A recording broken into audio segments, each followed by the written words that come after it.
நீ ஆர்ட்ஸ் தானடா படிச்ச, எப்படி ஐடில வேலை பார்க்குற? எந்த டிகிரினாலும் பரவாயில்லண்ணா. சென்னையில் இருக்க எஸ்எல்ஏ ஐடி ட்ரைனிங் இன்ஸ்டியூட் தான் நான் ட்ரைனிங் எடுத்தேன். மாதம் 30,000 சம்பாதிக்கிறேன். சூப்பர்டா. For IT training and placement, contact 88707 67784.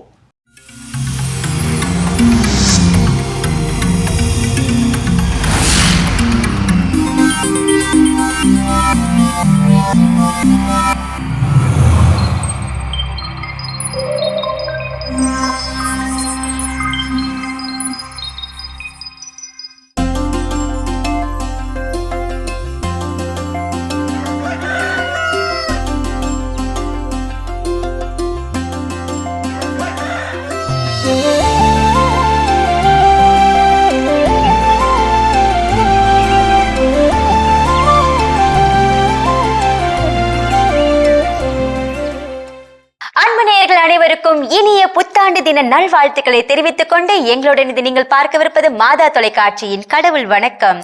வணக்கம் வேலா, happy new year. Happy new year. உங்களுக்கும் எப்படி போச்சு செலிப்ரேஷன்லாம்? சூப்பரா போச்சு. உங்களுக்கு எப்படி போச்சு? சூப்பரா போயிட்டு இருக்கு. கண்டிப்பா. கிறிஸ்மஸ்ல பார்த்தோம், இப்போ நியூ இயர்லயும். ஓகே, இன்னைக்கான கதை என்ன? இன்னைக்கு என்ன கதை கொண்டு வந்திருக்கேன் அப்படின்னு சொல்லி பாத்தீங்கன்னா, ஒரு 10 ரூபாய் எப்படி 13 லட்சமா மாறுச்சு. ஓகே ஓகே, நானும் அந்த பதைய பார்த்தேன், சொல்லுங்க.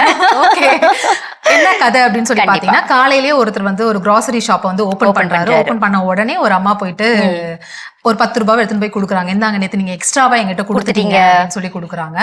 அந்த கடைக்காரர் வந்து சிரிக்கிறாரு. என்னம்மா, நேத்து ஒரு 5 ரூபாய்க்கு எவ்வளவு நேரம் பார்கெயின் பண்ணிட்டு இருந்தேன், இப்ப வந்து 10 ரூபாய் எக்ஸ்ட்ரா கொடுத்துட்டேன்னு திரும்ப வந்து கொடுக்குறேன் அப்படின்னு சொன்ன உடனே அந்த அம்மா சொன்னாங்க, பார்கெயின் பண்றது என்னோட ரைட்.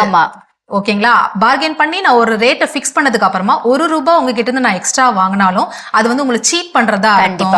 அதனாலதான் நான் கொண்டு வந்துடுறேன். சரி மாதிரியே இவ்வளவு காலையிலேயே வந்திருக்கிறேன் அப்படின்னு சொன்னோன்னு, இல்ல நான் நேத்து நைட்டே வந்துட்டேன், நீங்க கடையை வந்து க்ளோஸ் பண்ணிட்டீங்க, அதனாலதான் காலையில எழுந்த உடனே வந்துட்டேன் அப்படின்னு சொல்லிட்டு அப்புறம் சொல்றாங்க, என் ஹஸ்பண்ட் வந்து இல்ல இறந்துட்டாரு, அவர் எனக்கு கடைசியா சொல்லி கொடுத்துட்டு போனது இதுதான், யாரையும் வந்து ஏமாத்தாம இருக்கணும். நீ ஏமாத்துற அப்படின்னாக்கா கடவுள் மேல இருந்து ஒரு அக்கௌண்ட் வச்சிருக்காரு, அது உனக்கு வருதோ இல்லையோ நம்மளோட பிள்ளைங்களுக்கு வந்து அது வந்து சேர்ந்துரும், அதனால யாரும் ஏமாத்தாத அப்படின்னு சொல்லிட்டு போனாரு. அதனாலதான் காலையிலேயே வந்துட்டு இந்தாங்க உங்க காசு அப்படின்னு சொல்லி கொடுத்துட்டு வீட்டுக்கு போயிட்டாங்க.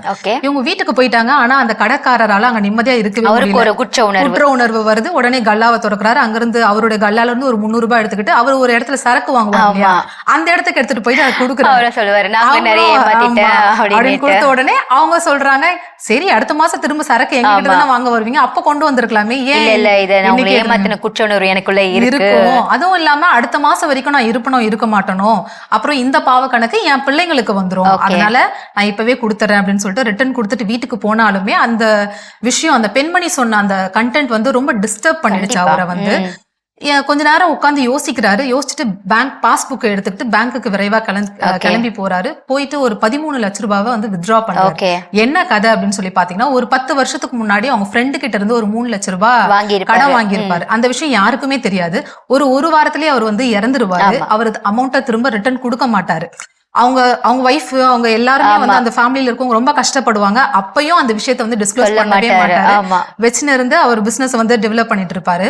இப்ப அத வந்து அவங்களுக்கு குற்ற உணர்ச்சியா ஒரு வார்த்தை இருக்கு இல்லையா, என்னுடைய பிள்ளைகளை போய் சேரும் அப்படின்னு சொன்னதுதான் அவர் ரொம்ப டிஸ்டர்ப் பண்ணிடுச்சு. அதனால அந்த 13 லட்சம் ரூபாய் எடுத்துட்டு போயிட்டு அந்த பெண்மணி கிட்ட கொடுத்து அவங்க காலிலேயே விழுந்துட்டு, சாரிமா நான் இது இப்பயே உனக்கு செஞ்சிருக்கணும், நான் செய்யாம விட்டுட்டேன் அப்படின்னு சொன்ன உடனே அந்த பெண்மணிக்கு ரொம்ப ஆச்சரியம்.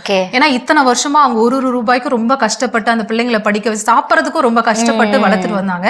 இந்த 13 லட்சம் ரூபாய் அப்படிங்கிறது உங்களுக்கு பெரிய ஒரு அமௌண்ட். உடனே அவங்க கொடுத்தவங்களையும் பிளஸ் பண்ணிட்டு அந்த அமௌண்ட் வந்து வாங்கிக்கிறாங்க. இந்த பெண்மணி யாரு அப்படின்னு சொல்லி பாத்தீங்கன்னா, காலையிலேயே அந்த ஃபர்ஸ்ட் சீன் சொன்ன இல்லையா, போய் ஒரு 10 ரூபாய் கொடுத்தாங்கன்னு சொல்லிட்டு அவங்க சொன்ன அந்த ஒரு விஷயம் தான் இவருக்கு வந்து அந்த, ஏன்னா அவங்களோட ஃப்ரெண்டு தான் இவங்க. இவ்வளவு விஷயங்களும் இத்தனை வருஷமா அவங்க பார்த்தோம், அவர் வந்து சொல்லாம இருந்த ஒரு மனுஷன் இன்னைக்கு போயிட்டு சொல்லிட்டார். சோ என்ன சொல்ல வராங்க அப்படின்னு சொல்லி பாத்தீங்கன்னா, இந்த உலகத்துல நான் எப்பயுமே ஹானஸ்டா இருக்கணும் அப்படின்னா அதனோட பயன் எப்பயுமே நம்ம சேரும். கண்டிப்பா யாரையுமே ஏமாத்தாம வாழும் போது நமக்கு எல்லாமே கடவுள் அதிகமா நமக்கு கொடுப்பாரு அப்படின்ற ஒரு சிந்தனையை தான் இந்த கதை நமக்கு கொடுத்திருக்கு. இந்த நாளை சூப்பரா தொடங்கலாம். இப்ப பாலிதர்சனம் பார்க்கலாம். ஓகே,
தரிசனம் பார்த்தாச்சு. இன்றைய நாள சிறப்பா தொடங்கிட்டோம். காலையிலேயே அந்த கதையில நம்ம கேட்ட மாதிரி யாரையுமே நம்ம ஏமாத்தாம வாழும்போது கடவுள் நிச்சயமா நமக்கு ஒரு பெரிய அதிசயங்களை செய்வார் அப்படின்றத அந்த கதை நமக்கு உணர்த்துச்சு. இன்னைக்கு வந்து நியூ இயர் இல்லையா? இந்த நியூ இயர்ல நம்ம என்ன மாதிரி வாழ்க்கையே வாழணும் அப்படின்ற ஒரு விஷயம் கொண்டு வந்திருப்பீங்க. அதுல முதலாவது விஷயம் என்ன சொல்ல வரீங்க? என்ன சொல்றாங்க, இந்த புது வருஷத்துல முதல் நாள்ல நம்மளோட லைஃப் வந்து பெட்டரா ஆகணும்னா இந்தந்த விஷயங்களை செய்யுங்க அப்படின்னு சொல்லி கொடுக்குறாங்க.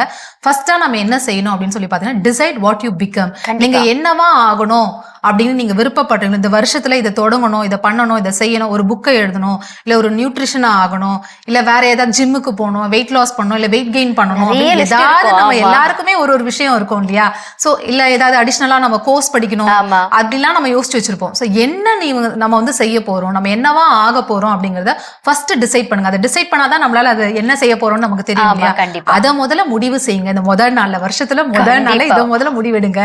முதல் நாள்ல, வருஷத்துல முதல் நாள்ல நீ என்ன ஆக போற அத முதல் முடிவு எடுப்பா அப்படின்னு சொல்லிட்டு இந்த நாள்ல நம்ம தொடங்கி இருக்கோம். தொடர்ந்து பேசலாம். இப்ப அடுத்த பகுதியை பார்க்கலாம். ஓகே.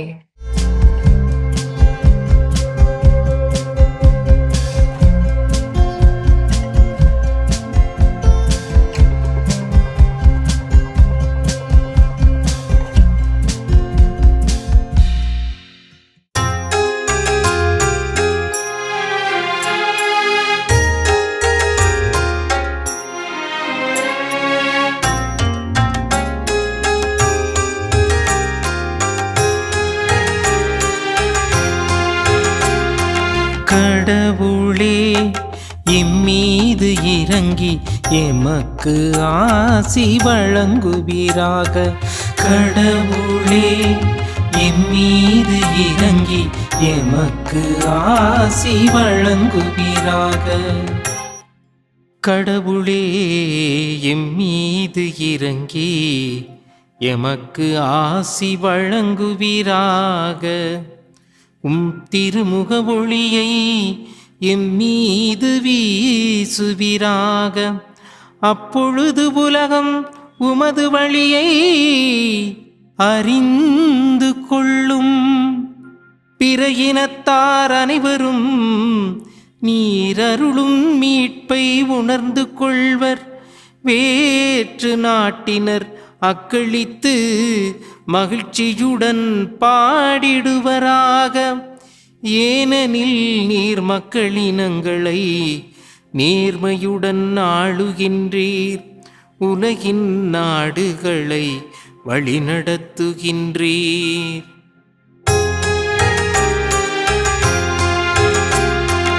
கடவுளே எம்மீது இறங்கி எமக்கு ஆசி வழங்குவீராக. கடவுளே எம்மீது இறங்கி எமக்கு ஆசி வழங்குவீராக. கடவுளே மக்களினத்தார் உம்மை புகழ்வார்களாக. மக்கள் எல்லோரும் உம்மை போற்றுவார்களாக. கடவுள் நமக்கு ஆசி வழங்குவாராக. உலகின் கடையெல்லை வரை வாழ்வோர் அவருக்கு அஞ்சுவாராக.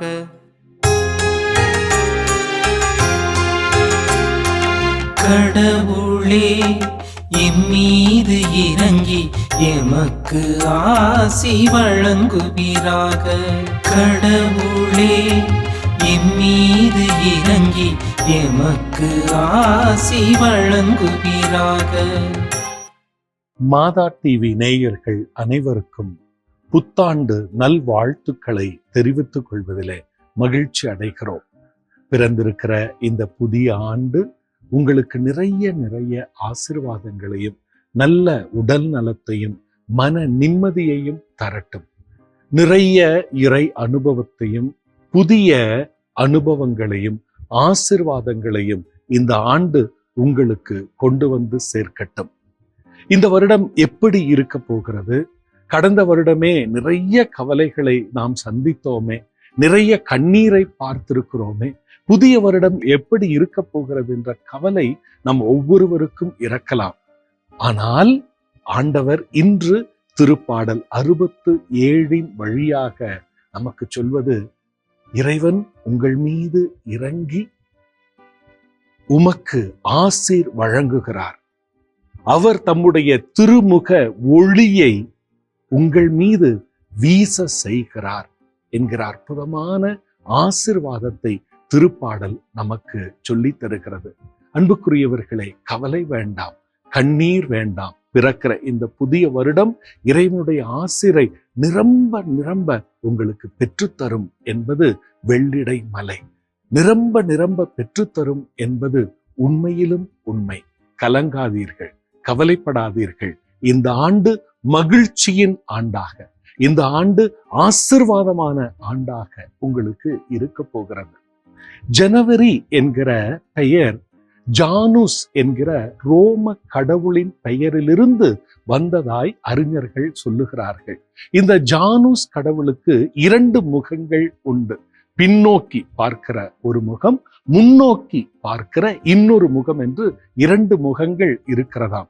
பின்னால் நடந்து கடந்து போனவற்றை நினைத்து பார்த்து முன்னோக்கி எதிர்காலத்தை நோக்கி நம்முடைய கண்கள் உயர்த்தப்பட வேண்டும், நம்முடைய வாழ்க்கை பயணிக்க வேண்டும் என நமக்கு சுட்டி காட்டுவதற்காக இந்த ஜானுஸ் என்கிற கடவுளுடைய பெயரால் இந்த ஆண்டினுடைய முதல் மாதம் ஜனவரி என்று அமைந்திருக்கிறது.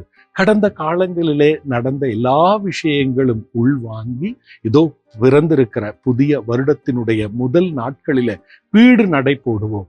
இந்த ஆண்டு உங்களுக்கு இறைவனுடைய திருமுக ஒளியை பெற்று தருகிற ஆண்டாக, இறைவன் உங்கள் மீது இறங்கி உங்களை ஆசீர்வதிக்கிற ஆண்டாக அமையும் என்பது உண்மையிலும் உண்மை. அன்புக்குரியவர்களே, திருப்பாடல் ஆசிரியர் நமக்கு இன்றைய முதல் வாசகத்தினுடைய ஒட்டுமொத்த சுருக்கத்தை, எண்ணிக்கை நூல் பிரிவு 6, இறை சொற்றொடர்கள் 22 முதல் 27 வரை கொடுக்கப்பட்ட அந்த வசனங்களை எல்லாம் ஒன்று சேர்த்து அவர் ஒரு இரத்தின சுருக்கமாய் நமக்கு சொல்ல வருகிறது என்னவென்றால், இறைவன் நம்மீது இறங்குகிறார். அவருடைய திருமுகத்தை நம்மீது திருப்பி அந்த திருமுக ஒளியை நமக்கு தருகிறார் என்பதுதான். அவருடைய ஆசீர் நம்மோடு என்றும் இருக்கட்டும்.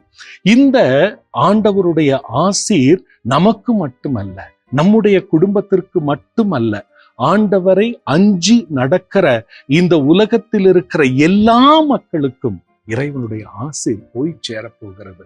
இறைவனுடைய மக்கள் எல்லா விதமான ஆசீர்வாதங்களையும் பெற்றவர்களாக இருக்க போகிறார்கள் என்பது உண்மை. அன்புக்குரியவர்களே, இந்த உலகம் இன்று வருடத்தினுடைய முதல் நாளாகிய இன்று உலக அமைதி தினமாகவும் கொண்டாடுகிறது.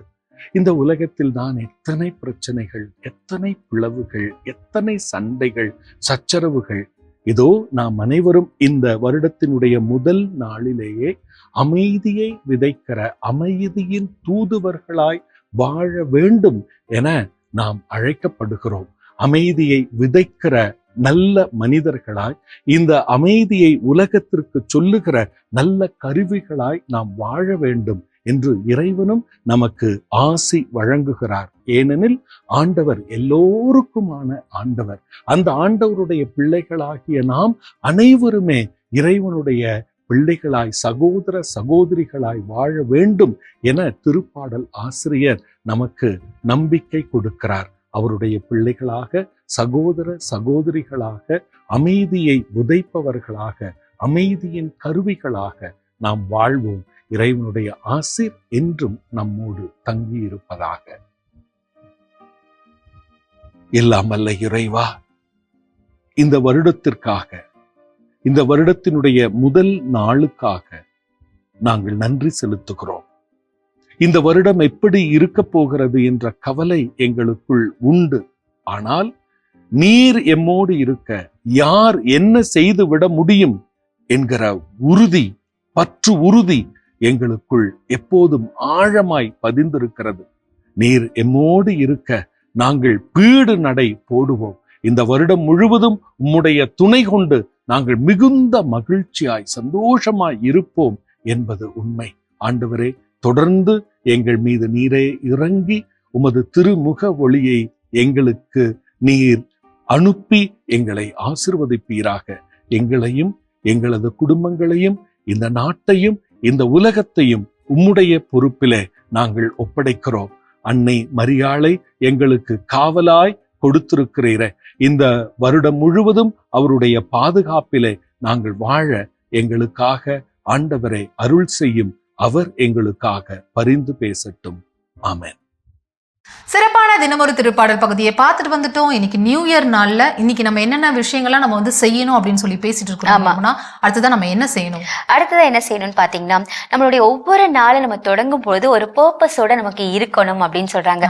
கண்டிப்பா ஒரு பர்பஸ் இருந்தா மட்டும்தான் அந்த நாளை நம்ம கடந்து செல்ல முடியும். இந்த நாளை இதை நான் செய்ய போறேன்ப்பா, இதை ஃபர்ஸ்ட் நான் தொடங்க போறேன்ப்பா, இப்ப நான் வீட்டுல இருந்து இந்த டைம் கிளம்பினாதான் நான் ஆஃபீஸ்க்கு இந்த டைம் போய் ரீச் ஆக முடியும், ஆஃபீஸ்க்கு இந்த டைம் ரீச் ஆனாதான் இந்த வேலைகளை நான் வந்து முடிக்க முடியும் அப்படின்னு சொல்லிட்டு ஒரு அட்டவணை மாதிரி நம்ம போட்டு வச்சோம்னா அந்த பர்பஸ் நமக்கு தெரியும். எது நமக்கு முதல்ல, எது நமக்கு செகண்ட் அப்படின்னு சொல்லிட்டு ஒரு லிஸ்ட் போட்டு எல்லாத்தையும் நம்ம வந்து செய்யும் பொழுது நம்மளுடைய வேலைகள் எல்லாத்தையும் நம்ம வந்து நிறைவு செஞ்சிருப்போம். அதே மாதிரி நம்ம ஏதாவது ஒரு தொழில் தொடங்குறதா இருக்கட்டும், இல்லை என்னோட வாழ்க்கையில ரொம்ப முக்கியமான ஒரு நாட்களை நான் கடந்து செல்ல வேண்டும் அப்படின்னும் போது நமக்கு ஒரு பர்பஸ் இருக்கும் போது நிச்சயமா அது எல்லாத்தையும் நம்ம வந்து கிளியர் கட்டா நம்மளால செஞ்சு முடிக்க முடியும். இது இந்த நாள்ல மட்டும் இல்ல, இந்த வருஷம் முழுக்க 365 நாளும் ஒரு டேவை நம்ம ஸ்டார்ட் பண்ண போறோம்னா அந்த டேல நம்ம என்னென்ன செய்ய போறோம் அப்படின்னு சொல்லிட்டு எல்லாத்தையுமே லிஸ்ட் பண்ணி நம்ம செய்யும் போது அது சூப்பராகவே முடிக்க முடியும். அதை நம்ம செய்யணும், தினமும் நம்ம செய்யணும் அப்படின்னு சொல்லி இன்னைக்கு நம்ம சொல்லி கொடுத்துருக்காங்க.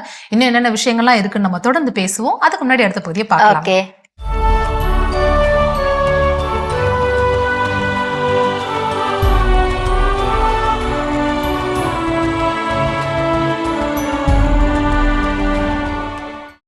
ஜனவரி 1. புனித மரியா, இறைவனின் தாய். தாய் திருச்சபை புனித மரியன்னை கடவுளின் தாயாக உயர்த்தப்பட்டதன் பெருவிழாவினை கொண்டாடி மகிழ்கின்றது. கிபி 4ஆம் நூற்றாண்டில் இயேசு படைக்கப்பட்ட பொருள் மட்டுமே, மனித இயல்பு உடையவரே, அவரிடம் இறை இயல்பு இல்லை. எனவே மரியா இயேசுவின் தாய் மட்டுமே, இறைவனின் தாய் அல்ல என்ற நெஸ்தோரியனிச கொள்கை பரவலாக்கப்பட தாய் திருச்சபை இக்கொள்கையினை மறுத்து கிபி 431ஆம் ஆண்டு எபேசு திருச்சங்கத்தினை கூட்டியது. புனித மரியன்னை இறைவனின் தாய் என்று பதிவு செய்த எபேசு சங்கம் மரியா கடவுளிடமிருந்து பிரிந்து வார்த்தையானவரை தன் உடலில் ஈன்றெடுத்தார் என்று தன் கருத்தை அறிக்கையிட்டது. புனித மரியன்னை இறைவனின் தாய் என்று கூறுகின்ற போது மரியா கிறிஸ்துவின் இறைத்தன்மைக்கு தாய் என்று பொருள் அல்ல. அவர் உண்மையான கடவுளாய் இருந்தவரை ஈன்றெடுத்த தாய் என்று எபேசு பொதுச்சங்கம் பதிவு செய்தது. மரியா உண்மையாகவே இறைவனும் மீட்பருமானவரின் தாய் என்று ஏற்றுக்கொள்ள பெற்று போற்றப் பெறுகிறார் என்றும், புனித மரியன்னை மீட்பராகிய தன் மகனோடு ஒன்றித்திருக்கிறார் என்றும் 2ஆம் வத்திக்கான் பொதுச்சங்கம் அறிக்கையிட்டது. உலகின் பல்வேறு நாடுகளில் வெவ்வேறு நாட்களில் கொண்டாடப்பட்டு வந்த இப்பெருவிழா கிபி 1931ஆம் ஆண்டு திருச்சபையினால் அங்கீகரிக்கப்பட்டு கொண்டாடப்பட திருத்தந்தை 6ஆம் பவுல் இவ்விழாவினை திருச்சபை முழுவதும் ஆண்டின் முதல் நாள் கொண்டாட பணித்தார். புனித மரியன்னை இறைவனின் தாயாக உயர்த்தப்பட்ட பெருவிழாவினை கொண்டாடுகின்ற நாம் நம்மையும் நம் குடும்பத்தினர் ஒவ்வொருவரையும் புனித மரியன்னையிடம் ஒப்புக் கொடுத்து மன்றாடுவோம். சிறப்பான இன்றைய புனிதர் பகுதி நம்ம பார்த்தாச்சு. நாம இன்னைக்கு பேசிட்டு இருக்கோம் இந்த புதிய வருடத்துல நம்ம என்னெல்லாம் செய்யணும்னு சொல்லிட்டு லிஸ்ட் போட்டு பேசிட்டு இருக்கோம் இல்லையா? அடுத்தது என்ன செய்யணும்? அடுத்தது ரொம்ப ரொம்ப முக்கியமான ஒரு விஷயத்தை செய்ய சொல்றாங்க. இந்த விஷயத்தை நம்ம செஞ்சோம்னா இந்த வருஷம் முழுக்க எப்பயுமே இனிமேல் இதை நம்ம செஞ்சோம் அப்படின்னா நிம்மதியாவே இருக்கலாம் அப்படின்னு சொல்றாங்க. என்ன விஷயம் என்ன அப்படின்னு சொல்லி பாத்தீங்கன்னா, கண்ட்ரோல் வாட் யூ கேன். அதனால எதை வந்து கட்டுப்படுத்த முடியுமோ அதை மட்டும் கட்டுப்படுத்துங்க. கட்டுப்பாட்டுக்கு இல்ல அப்படின்னா அதை வந்து ரிலீஸ் பண்ணிடுங்க, விட்டுருங்க. அப்ப நம்ம நிம்மதியா இருக்க முடியும்ல. நம்மளால எந்த விஷயத்த நம்மளால நம்மளோட பிள்ளைங்களை இப்படிதான் வளர்க்க முடியும், இவ்வளவுதான், இதுதான் நம்மளோட கண்ட்ரோல் அப்படின்னா அவங்கள கண்ட்ரோல் பண்ண முடியுமா? ஓகே. Okay. கண்ட்ரோல் பண்ண முடியாத சில விஷயங்கள்லாம் இருக்கும். அந்த விஷயத்தை பத்தி கவலைப்படாதீங்க, அதை விட்டுருங்க. அதை நீங்க கண்ட்ரோல் பண்ணணும்னு நினைச்சீங்க, இப்ப இவங்க இதை தான் பேசணும், நான் அதை பேசுறேன்னா ஆப்போசிட்ல இதுதான் பேசணும் அப்படின்னு நம்ம நினைச்சோம் அப்படின்னா நம்மளால நிம்மதியா இருக்க முடியாது. நம்ம நினைக்கிறத அவங்க கரெக்டா புரிஞ்சுக்குவாங்கன்னா புரிஞ்சுக்க மாட்டாங்க. ஒரு சிலர் புரிஞ்சுப்பாங்க, ஒரு சிலர் புரிஞ்சுக்க மாட்டாங்க. அதனால எது வந்து கண்ட்ரோல்ல இருக்கோ அதை மட்டும் கண்ட்ரோல் பண்ணுங்க, கண்ட்ரோல்ல இல்லாததை விட்டுருங்க. சூப்பர். நம்ம வந்து எந்த விஷயத்தை நம்ம வந்து கண்ட்ரோல்ல வச்சுக்கணுமோ அந்த விஷயத்தை கண்ட்ரோல்ல வச்சுக்க நம்ம பழகிக்கணும். தொடர்ந்து பேசலாம். இன்னைக்கும் ஒரு சிறப்பான விருந்தினர் வந்திருக்காங்க. அவங்க என்ன மெசேஜ் கொடுக்குறாங்கன்னு சொல்லிட்டு பார்த்துட்டு வரலாம். ஓகே. மாதா தொலைக்காட்சி அன்புள்ளங்கள் அனைவருக்கும் அன்பான வாழ்த்துகளும் வணக்கங்களும். இன்றைய சிறப்பு நிகழ்ச்சி வாயிலாக உங்களை சந்திப்பதில் நான் பெருமகிழ்ச்சி அடைகின்றேன். அன்பர்களே, இன்றைய புத்தாண்டு சிறப்பு நிகழ்ச்சியின் சிறப்பு அழைப்பாளராக வருகை தந்திருப்பவர் சாஃப்ட் லாஜிக் சிஸ்டம்ஸ் நிறுவனத்தின் CEO திருவாளர் எழிலரசன் அவர்களை உங்கள் அனைவரின் சார்பாக நிகழ்ச்சிக்கு அன்புடன் அழைக்கின்றேன். வணக்கம் சார். வணக்கம். எப்படி இருக்கிறீங்க சார்? ரொம்ப நல்லா இருக்கேன். So first of all happy new year. Thank you. புது வருஷம். Happy new year too. Thank you sir, thank you so much. So புது வருஷத்தில் இன்னைக்கு வந்து ஒரு சிறப்பு நிகழ்ச்சியில் உங்களை சந்திக்கிறது ரொம்ப ரொம்ப மகிழ்ச்சியாக இருக்குது. கண்டிப்பாக சாஃப்ட் லாஜிக் சிஸ்டம்ஸ் அப்படின்னா நம்முடைய மாதா தொலைக்காட்சி என்பவர்களுக்கு ரொம்ப ரொம்ப தெரிஞ்ச ஒன்று. ஏன் அப்படின்னா கடவுள் வணக்கம் நிகழ்ச்சி அவங்களுக்கு ரெகுலரான நிகழ்ச்சி. ஸோ இப்போ அது தொடங்குறதுக்கு முன்னாடி அதனுடைய நிறைவிலையுமே நம்முடைய சாஃப்ட் லாஜிக் சிஸ்டத்தை பற்றி எல்லாரும் கேட்டு தெரிஞ்சு வச்சிருக்கிறாங்க. ஸோ அந்த வகையில் அதனுடைய CEO உங்களை இன்னைக்கு சந்திக்கிறது ரொம்ப ரொம்ப மகிழ்ச்சியாக இருக்குது. ஃபஸ்ட் உங்களை பற்றி ஒரு சில வார்த்தைகள் சொல்லுங்களேன் சார். என்னுடைய பேர் எழிலரசன். நான் soft logic systems private limited கம்பெனியோட CEOவாக இருக்கிறேன். இந்த கம்பெனி பார்த்தீங்கன்னா ஆல்மோஸ்ட் 2001 எங்களுடைய MD managing director and founder chairman mister L Amalraj அவங்களால ஸ்டார்ட் பண்ணப்பட்ட கம்பெனி. உங்களுக்கு ஆல்ரெடி தெரியும், அவங்க ரொம்ப மாதா டிவியோட ரொம்ப அவங்களோட association for very long time இருக்கு. இந்த கம்பெனி பார்த்தீங்கன்னா IT training come placement company. இன்னைக்கு காலேஜில் படிச்சுட்டு இருக்கவங்களும் சரி, காலேஜ் முடிச்சுட்டு IT ஆஸ்பிரன்ஸ், அதாவது IT இண்டஸ்ட்ரிக்குள்ள போகணும்னு நினைக்கக்கூடியவங்களுக்கும் என்ன டிகிரி படிச்சிருந்தாலும் அவங்களுக்கு தேவையான IT இண்டஸ்ட்ரிக்கு மேட்ச் ஆகக்கூடிய ஒரு ஸ்கில் செட், அதாவது டிஃப்ரெண்ட் டெக்னாலஜியில் ஃபுல் ஸ்டாக் கோர்சஸ் பண்ணிக்கிட்டு இருக்கோம். இது ஃபுல்லி ப்ரோக்ராமிங் லாங்குவேஜஸ் உள்ளது. அதில் ஜாவா, .NET, பைத்தன், MERN, மீன் ஸ்டாக் அப்படிங்கிற மாதிரி இருக்கு. டேட்டா சயின்ஸ் இருக்கு. ஜென்ரேட்டிவ் ஏஐன்னு சொல்லிட்டு அந்த கோர்சஸ் கண்டக்ட் பண்ணுறோம். கிளவுட்ல பார்த்தீங்கன்னா AWSன்னு ஒன்று இருக்கு, அஸ்யோர் அண்ட் டெவாப்ஸ் இருக்கு. இது பண்ணிட்டு இருக்கோம். அது இல்லாமல் டிஜிட்டல் மார்க்கெட்டிங், எனக்கு ப்ரோக்ராமிங்கே வராது அப்படின்னு நினைக்கிறவங்களுக்கு டிஜிட்டல் மார்க்கெட்டிங் கோர்சஸ் அவைலபிளாக இருக்கு. And Cisco certified network professional. இது எல்லா கோர்சஸுமே பார்த்தீங்கன்னா SLA இன்ஸ்டிடியூட்டோட சர்டிஃபிகேஷன் மட்டும் இல்லாமல் IBM சொல்லிட்டு இன்டர்நேஷனல் கம்பெனி அவங்களோட சர்டிஃபிகேஷனையும் சேர்த்து நம்ம கொடுத்துட்டு இருக்கோம். இனிஷியல் அந்த கம்பெனி பார்த்தீங்கன்னா எங்கள் ஃபவுண்டர் சேர்மன் எல் அமல்ராஜ் அவங்க ஸ்டார்ட் பண்ணாங்க. இது BPO தான் அந்த கம்பெனி ஸ்டார்ட் பண்ணாங்க. யூஎஸ்க்கு BPO சர்வீசஸ் கொடுத்துட்டு இருந்தாங்க. Almost close to 600 employee seats வச்சு அந்த கம்பெனி ரன் பண்ணிட்டு இருந்தாங்க. கிராஜுவலா அது மோஸ்ட்லி அந்த பிசினஸ் பார்த்தீங்கன்னா நைட்ல நடக்கக்கூடிய பிசினஸ், யூஎஸ்க்கு நம்ம இது பண்றதுனால. பகல்ல எங்களுடைய இன்ஃப்ராஸ்ட்ரக்சர் எம்டியா இருந்துச்சு. ஸோ என்ன பண்ணலாம்னு யோசிக்கும் போது வந்த ஐடியா தான் நம்ம ட்ரைனிங்க்கு நம்ம பயன்படுத்திக்கலாம் அப்படின்னு சொல்லி இனிஷியலா கால் சென்டர் ட்ரைனிங் தான் நாங்கள் ஸ்டார்ட் பண்ணோம். எங்களுடைய BPO செக்டருக்கு தேவையான நம்ம ரிசோர்ஸஸ் நம்மளே ட்ரெயின் பண்ணி எடுத்துக்கலாம் அப்படின்னு சொல்லி ஸ்டார்ட் பண்ணோம். அப்புறம் கிராஜுவலாக we understood that huge requirement, வேலை வாய்ப்புகள் வந்து இருக்கக்கூடிய ஒன்று பார்த்தீங்கன்னா அரசாங்கத்துக்கு, கவர்மெண்ட்டுக்கு அப்புறமா இன்னைக்கு IT இண்டஸ்ட்ரியில் அதிகமாக இருக்குன்னு நாங்கள் அண்டர்ஸ்டாண்ட் பண்ணோம். அதனால தான் ஏன் IT துறைக்கு நம்ம எடுத்து பண்ணக்கூடாது. அதாவது சாஃப்ட் லாஜிக்கோட நோக்கமே பார்த்தீங்கன்னா அதிக வேலை வாய்ப்புகளும் அதிக வளர்ச்சியும் உள்ள ஒரு துறையை தேர்ந்தெடுத்து பண்ணணும் அப்படிங்கிறது எங்களுடைய நோக்கம். இதுலயே நாங்கள் நான் இப்போ சொன்ன கோர்சஸ் எல்லாமே பார்த்தீங்கன்னா இதுல அதிக வேலை வாய்ப்புகளும் வளர்ச்சியும் இருக்கு. நாளைக்கு இதுல ஒரு டெக்னாலஜி அவுடேட்டடா மாறலாம். அன்னைக்கு என்ன டெக்னாலஜி வருதோ அதை நாங்கள் அடாப்ட் பண்ணிப்போம். அந்த டெக்னாலஜியில் ட்ரைனிங் கொடுத்து மோஸ்ட்லி ஃப்ரெஷருக்கு சூட்டபிளா ஐடியலா இருக்கக்கூடிய ஒன்று, வேலை வாய்ப்புகளை இமீடியட்டா உருவாக்கி தரக்கூடிய ஒன்று தான் சாஃப்ட் லாஜிக் பண்ணிக்கிட்டு இருக்கு. ஆல்மோஸ்ட் மாசத்துக்கு 200 பேருக்கு மேல பிளேஸ்மெண்ட் பண்ணி கொடுத்துட்டு இருக்கோம். வருஷத்துக்கு ஆல்மோஸ்ட் க்ளோஸ் டு 2400 2700 பேர் எங்க மூலமா வேலை வாய்ப்புகளை பெற்றுட்டு இருக்காங்க IT இண்டஸ்ட்ரியில. அந்த வேலையை தான் நாங்கள் சிறப்பாக பண்ணிக்கிட்டு இருக்கோம். அது மட்டும் இல்ல, எங்களோட இன்னொரு நிறுவனமான ரோட்டரி டெக்ஸ்டைல் இந்தியா பிரைவேட் லிமிடெட்னு சொல்லிட்டு எங்க MD 95 ஸ்டார்ட் பண்ணிட்டாங்க. இந்த கம்பெனியோட ஸ்பெஷாலிட்டி என்னன்னு பாத்தீங்கன்னா, it is one of pioneer in India. தமிழ்நாட்டில் உள்ள ஸ்கூல் ட்ராப் அவுட்ஸ் அண்ட் மேற்படிப்பு படிக்க முடியாத இளைஞர்களுக்கு பார்த்தீங்கன்னா 1995 வருடத்துல இருந்து சிங்கப்பூர் கவர்மெண்ட்டோட டைப் வச்சுட்டு சிங்கப்பூர் இண்டஸ்ட்ரீஸ்க்கு ஃபுல்லாக தேவையான சிவில், மெக்கானிக்கல் அண்ட் மெரைன் இண்டஸ்ட்ரிக்கு தேவையான அங்கே அந்த திறன்களை இங்கே பயிற்சி கொடுத்து சிங்கப்பூர் கவர்மெண்ட் வந்து டெஸ்ட் பண்ணி அதுல இருந்து 2008 வரைக்கும் பார்த்தீங்கன்னா ஆல்மோஸ்ட் ஒரு 92,000 பேர் அனுப்பிச்சிருக்கிறோம். ஆமா.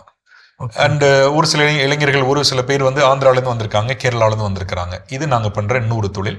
இப்போ அந்த தொழில் 2008ஓட ஸ்டாப் பண்ணியாச்சு. இப்போ ஒன்லி ஃபார் ஐடி இண்டஸ்ட்ரிக்கு சாஃப்ட்லாஜிக் சிஸ்டம் பிரைவேட் லிமிடெட் வழியாக பண்ணிட்டு இருக்கோம். எங்களுடைய சாஃப்ட்லாஜிக்கோட பிராண்ட் நேம் பார்த்தீங்கன்னா SLA இன்ஸ்டிடியூட்னு சொல்லுவாங்க. ஒரு இன்ஸ்டிடியூட் இப்போதைக்கு KK நகரில் இருக்குது, இன்னொரு நாவலூரில் இருக்குது. ஐடி பிளேஸ்மெண்ட் கம்பெனி அப்படின்னு சொல்கிறப்போ அதிகப்படியாக இளைஞர்களோடு செலவிடக்கூடிய, இளைஞர்களோடு நேருக்கு நேராக பார்க்கக்கூடிய வாய்ப்பு வந்து உங்களுக்கு அதிகமாகவே இருக்கும் இல்லைங்களா? ஸோ இன்னைக்கு இருக்கக்கூடிய சூழலில் இப்போ ஐடி பிளேஸ்டு அப்படின்னா ஒரு கம்பெனியில் வேலை பார்க்கக்கூடிய ஒரு சூழல். இப்போ இந்த சூழல் தான் இன்னைக்கு இருக்கக்கூடிய இளைஞர்கள் மத்தியில் மேலோங்கி இருக்குதா, இல்லை நீங்கள் பார்க்கக்கூடிய யூத் மத்தியில் வந்து இல்லை நான் வந்து வேலை பார்க்கணும் அட் த சேம் டைம் ஒரு பிஸ்னஸ் அப்படிங்கிற அந்த எந்த மைண்ட் செட்டில் இருக்கிறாங்க? பிஸ்னஸ் பண்ணணுங்கிற மைண்ட் செட்டில் இருக்கிறாங்களா, இல்லை ஒரு கம்பெனியில் நம்ம ஒரு டாப் மோஸ்ட் கம்பெனியில் ஒரு எம்ப்ளாயியாக நம்ம பிளேஸ்மெண்ட் ஆனால் போதும் அப்படிங்கிற மென்டாலிட்டியில் இன்னைக்கு இருக்கக்கூடிய இளைஞர்கள் இருக்கிறாங்களா? நீங்கள் எப்படி பார்க்குறீங்க சார்? இன்னைக்கு உள்ள இளைஞர்களுக்கு பார்த்தீங்கன்னா எக்ஸ்போஷர் ரொம்ப ஜாஸ்தி. 20 வருடங்களுக்கு முன்னாடி விட பார்த்தீங்கன்னா இன்னைக்கு அவங்களுக்கு நிறைய எக்ஸ்போஷர் ஜாஸ்தி த்ரூ சோஷியல் மீடியா மூலமாக. அதனால அவங்களுக்கு நிறைய கனவுகள் இருக்குது, தொழில் ஸ்டார்ட் பண்ணணும் அப்படிங்கிற மாதிரின்னு சொல்லிட்டேன். ஆனால் இது டிபெண்ட்ஸ் இண்டிவிஜுவல் பெர்ஸ்பெக்டிவை பொறுத்துன்னு நான் சொல்லுவேன் எப்போதுமே. அதாவது உங்களோட வாழ்க்கை தரம் எந்த மாதிரி இருக்கணும்னு விரும்புகிறாங்கிறத பொறுத்து. நான் இனிஷியலாக அனுபவத்தை கற்றுக்கிறணும், ஒரு கம்பெனியில் லாயலாக போயிட்டு ஒரு 5லேருந்து 10 வருஷம் இல்லை 15 வருஷம் ஒர்க் பண்ணிவிட்டு அந்த அனுபவத்தை நான் கெயின் பண்ணிவிட்டு அதுக்கப்புறமா நான் பிஸ்னஸை ஸ்டார்ட் பண்ணுன்னு நினச்சாங்கன்னா அது நல்லதுன்னு என்னுடைய கருத்து. ஆனால் எல்லாருமே அந்த நல்ல ட்ரீமோடு இருக்கிறாங்க. பட் என்னுடைய அட்வைஸ்ன்னு பார்த்தீங்கன்னா ஒரு மினிமம் ஒரு 5லேருந்து 15 வருஷம் ஒரு கம்பெனியில் ஒர்க் பண்ணி அந்த அனுபவத்தை பெற்றுட்டு அதுக்கப்புறமா 15 வருஷம் கழித்து ஸ்டார்ட் பண்ணாங்கன்னா நல்லதுன்னு நான் ஃபீல் பண்ணுறேன். ஓகே, இப்போ நீங்கள் இந்த சிஇஓவா இந்த நம்முடைய சாஃப்ட்லாஜிக் சிஸ்டம்ஸில் பணியாற்றி கொண்டிருக்கின்ற பொழுது சந்திக்கக்கூடிய சவால்கள், ஒரு தொழில் முனைவராக, ஒரு ஆண்டர்ப்ரனராக இந்த பிஸ்னஸில் நீங்கள் சந்திக்கக்கூடிய சவால்கள் அப்படின்னா என்ன சார் சொல்லுவீங்க? இந்த பிஸ்னஸில் பார்த்தீங்கன்னா இன்னைக்கு ஐடி இண்டஸ்ட்ரியோட ரெக்குவயர்மெண்ட் வந்து ஸ்கில்டு ப்ரொஃபஷனலை கேட்டுட்டு இருக்காங்க. இன்னைக்கு காலேஜ்லேருந்து முடிச்சு வெளியில் வரக்கூடிய இளைஞர்கள் பார்த்தீங்கன்னா காலேஜோட சிலபஸ் வந்து ஐடி இண்டஸ்ட்ரிக்கு தேவையான ரெக்குவயர்மெண்ட்டை மேட்ச் பண்ணக்கூடியதா இல்லை. பட் ஒரு சில யூனிவர்சிட்டிஸில் பார்த்தீங்கன்னா இப்போதைக்கு அதை மேட்ச் பண்ணி கொண்டு வந்துட்டு இருக்கிறாங்க. இப்போ அந்த ஸ்கில் செட் மேட்ச் பண்ணுறது தான் எங்களுடைய ரெஸ்பான்சிபிலிட்டி. ஓகே, இந்த ஸ்கில் செட் டைரெக்டாக வித்தவுட் அந்த அக்வயரிங் த ரெக்வயர்ட் ஸ்கில் செட் இல்லாமல் ஐடி இண்டஸ்ட்ரியில் போகும்போது என்ன ஆகுது, ரிஜெக்ஷன் நிறைய வருது. ஸோ அவங்க என்ன நினைக்கிறாங்கன்னா வேலை வாய்ப்புகள் கம்மி நினைக்கிறாங்க. ஒரிஜினலாக ஐடி இண்டஸ்ட்ரி தான் இன்னைக்கு அதிக வேலை வாய்ப்புகள் கொடுக்கக்கூடிய ஒரு இண்டஸ்ட்ரி இந்தியாவை பொறுத்த வரைக்கும். ஏன்னா உங்களுக்கே தெரியும், தகவல்களை பொறுத்த வரைக்கும் அதிக வேலை வாய்ப்புகள் சென்னை, பெங்களூர், ஹைதராபாத், சவுத் இந்தியாவில் வேலை வாய்ப்புகள் ரொம்ப ஜாஸ்தி. இதுக்கு என்ன பெரிய சேலஞ்சஸ் இருக்குன்னா ஸ்டூடெண்ட் வெளியில் வரும்போது ஜாப் ரெடியாக வர்றது இல்லை. ஜாப் ரெடியாக அவங்கள மாற்றுறது தான் எங்களோட ரெஸ்பான்சிபிலிட்டி. விச் மீன்ஸ் அவங்கள டெக்னிக்கலாக இப்போ ஒரு ஃபார் எக்ஸாம்பிள் நான் நிறைய டெக்னாலஜி முன்னாடி சொன்னேன் உங்களுக்கு. எல்லா டெக்னாலஜியும் எடுத்துகிட்டு போயிட்டு அவங்க உள்ள போக முடியாது. ஏதாவது ஒரு பர்டிகுலர் டெக்னாலஜியில் அவங்க ஸ்பெஷலைஸ்டாக மாறணும். அந்த ஸ்கில் செட் என்ன பண்ணுறோம்னா டெய்லி ஒரு 2 மணி நேரம் அவங்களுக்கு அந்த ஸ்கில் செட் இது பண்ணுறோம். அதை தாண்டிலும் you should be able to communicate in English. அதனால கம்யூனிகேஷன் ஸ்கில்ல என்ன பண்றோம், 1 மணி நேரம் அடிஷனலாக கொடுக்குறோம். லாஜிக்கல் அண்ட் ரீசனிங் திங்கிங் அவங்க எபிலிட்டி வேணும். அதனால பார்த்தீங்கன்னா ஆப்டிடியூட் தனியாக 1 மணி நேரம் ட்ரைனிங் இருக்கும். ஸோ இன்டர்வியூ எப்படி அட்டன் பண்ணணும், என்ன அட்டையரில் போகணும், என்ன மாதிரியான பதில்கள் ஹெச்ஆருக்கு இது பண்ணணும், இந்த மாதிரியே அவங்களை முழுமையாக உருவாக்குறதுல பார்த்தீங்கன்னா முதல்ல அவங்களோட மைண்ட் செட் அதுக்கு ரெடியாக இருக்கணும். Yes I need to undergo the changes அப்படிங்கிற மாதிரி இருக்கணும். அந்த உணர்வுகளோடு அங்கே வெளியில் வர்றதில்ல. அதை புரிய வச்சு அதை அவங்களுக்கு இது உங்களுக்கு தேவைன்னு சொல்லி அவங்களை புரிய வைக்கிறது தான் ஒரு பெரிய சேலஞ்சஸ் எங்களுக்கு. நிச்சயம் சார். இப்போ நீங்கள் அதை சொல்லும்போது 100% என்னென்னு அதுக்கு கொடுத்தா தான் அதுக்கான அவுட்புட்டை நான் என்ன பண்ணிக்க முடியும், வாங்கிக்க முடியும். ஆனால் இன்னைக்கு இருக்கக்கூடிய நீங்கள் தொடக்கத்தில் சொன்ன மாதிரி அவங்களுக்கு நிறைய எக்ஸ்போசஸ், நிறைய சான்சஸ் இருக்குது. அந்த சான்சஸ் தான் இன்னைக்கு வளர்ச்சிக்கான ஒரு தடையாகவும் இருக்குது. மொபைல் போன்ஸ் அப்படிங்கிறத நம்ம எடுத்துக்கலாம். அது வழியாக தான் நம்ம படிக்கிறதுக்கு பயன்படுத்துகிறோம், நிறைய விஷயங்கள் தெரிஞ்சுக்கிறதுக்கு பயன்படுத்துகிறோம். இன்னைக்கு நேரத்தை விரயம் செய்வதற்கும் வேஸ்ட் பண்ணுறதுக்கும் அதுதான் வந்து அதிகப்படியானது இருக்குது. அப்போ இந்த மாதிரியான சூழலில் இன்றைக்கி இருக்கக்கூடிய அந்த யூத், நீங்கள் பார்க்கக்கூடிய உங்ககிட்ட ட்ரைனிங் எடுக்கக்கூடிய அந்த யூத் பசங்க அதில் எப்படி இருக்கிறதா நீங்கள் பார்க்குறீங்க சார்? அந்த மொபைல் ஃபோன் யூசேஜ் அவங்களுடைய ஸ்டடீஸுக்கு தடையாக இருக்குதா, இல்லை அதை கரெக்டாக அவங்க யூட்டிலைஸ் பண்ணி அதில் பிளேஸ்மெண்ட் ஆகுறாங்களா, எப்படி? இதில் எல்லா வெரைட்டிலையும் பசங்க இருக்காங்க. காலேஜ் ஸ்டூடெண்ட்டில் டெக்னாலஜியை தனக்கு சாதகமாக பயன்படுத்தக்கூடிய இளைஞர்கள் நிறைய இருக்கிறாங்க. அதே நேரத்தில் பார்த்தீங்கன்னா எல்லாருமே இன்னைக்கு இந்த கனவுகளோடு இருக்காங்கன்னு சொன்னல, அது எல்லாமே அவங்களுக்கு 2 நிமிட கனவுகளாக தான் இருக்குது. எப்படி நம்ம ரீல்ஸை பார்த்துட்டு ஸ்வைப் பண்ணுறோமோ அது மாதிரி அவங்களுக்கு ஒரு விஷயத்தில் ஒரு 5 நிமிஷத்துக்கு மேலே ஃபோக்கஸ்டாக இருக்க முடியல. நான் எங்களுடைய வகுப்புகள் நடத்திக்கிட்டு இருக்கும்போது பார்க்கக்கூடிய சேலஞ்சஸ் இதுதான். அவங்கள ஒரு 40 நிமிஷம் 1 மணி நேரம் உட்கார வச்சு அவங்களுக்கு இது பண்றதுல இன்னைக்கு in fact it is going to become ஒரு டிசீஸ் மாதிரி ஆயிட்டு இருக்கு. 2 நிமிஷத்துக்கு மேல ஒரு விஷயத்துல யாருமே ஃபோக்கஸ்டா இருக்க முடியல. அது இந்த மாதிரி சோஷியல் மீடியாவுடைய நெகட்டிவ் சைட்ல சொல்லலாம். பாசிட்டிவ் சைட்ல சொன்னீங்கன்னா நிறைய கனவுகள் உங்களுக்கு உருவாகுது, புது துறைகள் உருவாயிருக்கு. இன்ஃபேக்ட் இந்த துறைகள்லாம் 20 வருஷத்துக்கு முன்னாடி இல்லவே இல்லை. டிஜிட்டல் மார்க்கெட்டிங்கில் பார்த்தீங்கன்னா அவங்க எப்படின்னு கற்றுக்கிட்டு தனியாக ஒரு வருஷம் 2 வருஷத்துலேயே அவங்க தொழில் ஆரம்பிக்க முடியுது. நிறைய அதில் ஏர்ன் பண்ணுறாங்க. நம்மளே சோஷியல் மீடியாவில் அதை நிறைய பார்த்துருக்கலாம். இதை பாசிட்டிவாக பயன்படுத்தக்கூடியவங்க முன்னேறி வந்துட்டு இருக்காங்க, நெகட்டிவாக பயன்படுத்தக்கூடியவங்க அதில் முன்னேற்றங்கள் இல்லாமல் தான் இருந்துட்டு இருக்காங்க. இப்போ இன்ஃபர்மேஷன் டெக்னாலஜி ஐடி அப்படின்னு சொல்லும்போது ஒரு சாதாரண இளைஞர் மத்தியில், அதாவது ஐடி ஃபீல்டு படிக்காத, அதாவது கம்ப்யூட்டர் சயின்ஸோ எம்சிஏவோ அந்த குரூப் கம்ப்யூட்டரே தொடாத ஒரு சில இளைஞர்கள் மத்தியில் என்ன மாதிரியான ஒரு எண்ணங்கள் இருக்குது அப்படின்னு நான் பார்க்குறேன்னா, ஐடினா ஒன்லி ஃபார் ப்ரோக்ராமிங், கோடிங் எழுதுறது தான் வேலை அப்படின்னு சொல்லி. ஆனால் அதையும் தாண்டி ஐடியில் நிறையா ஃபீல்டு இருக்குது. டெஸ்டர், சாஃப்ட்வேர் டெஸ்டர்ஸ் இருக்குது, அப்புறம் அவங்களுடைய கண்டென்ட் ரைட்டர்ஸ் இருக்குது. ஸோ அப்போ இந்த மாதிரி இன்னும் என்னென்ன விஷயங்கள் நம்ம இளைஞர்களுக்கு தெரியாத சில வேலை வாய்ப்புகள் ஐடி துறையில் அப்படின்னா அது என்னென்னலாம் சார் இருக்குது? ஒரு 10 வருஷத்துக்கு முன்னாடி பார்த்தீங்கன்னா ஐடி இண்டஸ்ட்ரியில் எப்போதுமே அவங்க கம்ப்யூட்டர் சயின்ஸ் பேக்ரவுண்ட் இருந்தாலும் மட்டும்தான் எடுத்துகிட்டு இருந்தாங்க. இதர் பிஇ கம்ப்யூட்டர் சயின்ஸாக இருக்கணும், இல்லைனா பிஎஸ்சி கம்ப்யூட்டர் சயின்ஸ், எம்சி அந்த மாதிரி இருந்துச்சு. 10 வருடங்களுக்கு முன்னாடி நம்மளுடைய ஒரு பெரிய ஐடி கம்பெனியோட ஒரு நிறுவனர் என்ன பண்ணாருன்னா, மற்ற துறைகளில் படிக்கக்கூடிய பசங்களுக்கும் இந்த ஸ்கில் செட்டை சொல்லி கொடுத்து உள்ளே வந்தாங்கன்னா அக்செப்ட் பண்ணலான்னு சொல்லி ஆரம்பிச்சது. இன்னைக்கு எல்லா கம்பெனிலையுமே பார்த்தீங்கன்னா எனி டிகிரி நீங்கள் படிச்சுட்டு வந்தாலும் எனக்கு எக்ஸ்போஷர் ஜாஸ்தியாக இருக்குது. ஒரு 10-15 வருடங்களுக்கு முன்னாடி பார்த்தீங்கன்னா நமக்கு ஒரு இங்கிலீஷில் ஒரு ஆங்கில வார்த்தை யாராவது சொன்னாங்கன்னா தமிழ் கூட நமக்கு தெரியாது. இன்னைக்கு கிராமம் வரைக்கும் ஒரு விஷயம் அடுத்த நாளே போயிட்டு வைரல் ஆகிடுது, எல்லாருக்குமே தெரிய ஆரம்பிச்சிருது. அதனால இன்னைக்கு எக்ஸ்போஷர் ஜாஸ்திங்கிறதுனால ஜஸ்ட் அந்த ஸ்கில் செட்டை மட்டுமே இவங்க படிச்சுட்டு உள்ள இன்டர்வியூஸ் அனுப்பும் போது ஈஸியாக அவங்க செலக்ட் ஆகிடுறாங்க. இன்னைக்கு almost close to 90% of the company they take people from any பேக்ரவுண்ட்லேருந்து எடுத்துக்கிறாங்க. கண்டிப்பாக. இப்போ அவங்களுக்கு பிளேஸ் பண்ணக்கூடிய வேலைகள் அவங்க வந்து ஒரு ப்ரோக்ராமராகவோ இல்லை டெஸ்டராகவோ என்னென்ன இடத்துலலாம் அவங்களை பிளேஸ் பண்ணுவாங்க சார்? நாங்கள் ஸ்கில் செட் அவங்க ஒரு கேண்டிடேட் உள்ள எங்களை வந்து அட்மிஷன் சொல்லிட்டு நான் படிக்கிறேன்னு சொல்லி வரும்போது ஜஸ்ட் லைக் தட் உங்களுக்கு அந்த கோர்ஸை கொடுக்க மாட்டோம். அவங்களை இனிஷியலாக என்ன பண்ணுவோம், ஒரு ஸ்க்ரீனிங் வச்சு அசஸ் பண்ணுவோம். அவங்களுக்கு என்ன டெக்னாலஜி சூட்டபிளாக இருக்குங்கிறத நாங்கள் we will decide first. Maybe அவங்க ஃப்ரெண்ட்ஸ் சொன்னதுனால பியர் இன்ஃப்ளூயன்ஸில் என்ன பண்ணுவாங்க, சில பேர் எனக்கு என்ன கோர்ஸ் வேணும்னு சொல்லுவாங்க. சொன்னாலும் we will put them to the அந்த ஸ்க்ரீனிங் டெஸ்ட்டுக்கு நாங்கள் இது பண்ணுவோம். முதல்ல அவங்களுக்கு அந்த கோர்ஸ் சூட்டபிளாக இருக்குமான்னு பார்ப்போம். ஏன்னா எல்லாருக்குமே நீங்கள் சொல்கிற மாதிரி கோடிங்கிறது ஈஸியாக வந்துடாது. ஸோ அவங்க ஸ்கூல்லேருந்து என்னென்ன மார்க் எடுத்து வந்திருக்கிறாங்க, அவங்களோட எபிலிட்டி என்ன அப்படிங்கிற மாதிரி பேசிக்காக செக் பண்ணிவிட்டு then we will tell them if at all they want to take, அவங்களால அந்த கோடிங் எழுத முடியும்னு நினச்சோன்னா அவங்களுக்கு அந்த கோடிங் உள்ள இதுக்கு ஃபுல் ஸ்டாக் ப்ரோக்ராம்ஸ்க்கு நாங்கள் இது பண்ணுவோம். இன்னைக்கு கோடிங் இல்லாத நீங்கள் சொன்ன மாதிரி சாஃப்ட்வேர் டெஸ்டிங் இருக்குது, கிளவுட் இருக்குது, டெவாப்ஸ் இருக்குது, டிஜிட்டல் மார்க்கெட்டிங் இன்னைக்கு ஹியூஜ் ரிக்வயர்மெண்ட் ஓப்பனிங் இருக்கு. ஸோ அதனால அவங்களுக்கு ஸ்கில்லுக்கு ஏற்ற மாதிரி we will tell them this is more suitable for you அப்படிங்கிற மாதிரி சொல்லி எக்ஸ்பிளைன் பண்ணிட்டு அதில் வேலை வாய்ப்புகளை வாங்கினவங்க என்னென்ன கம்பெனிஸ்லாம் அந்த வேலை வாய்ப்புகள் இருக்கு அப்படிங்கிறத எக்ஸ்பிளைன் பண்ணிட்டு தான் we will take them into the அட்மிஷனை மாற்றுவோம் நாங்கள். கண்டிப்பாக.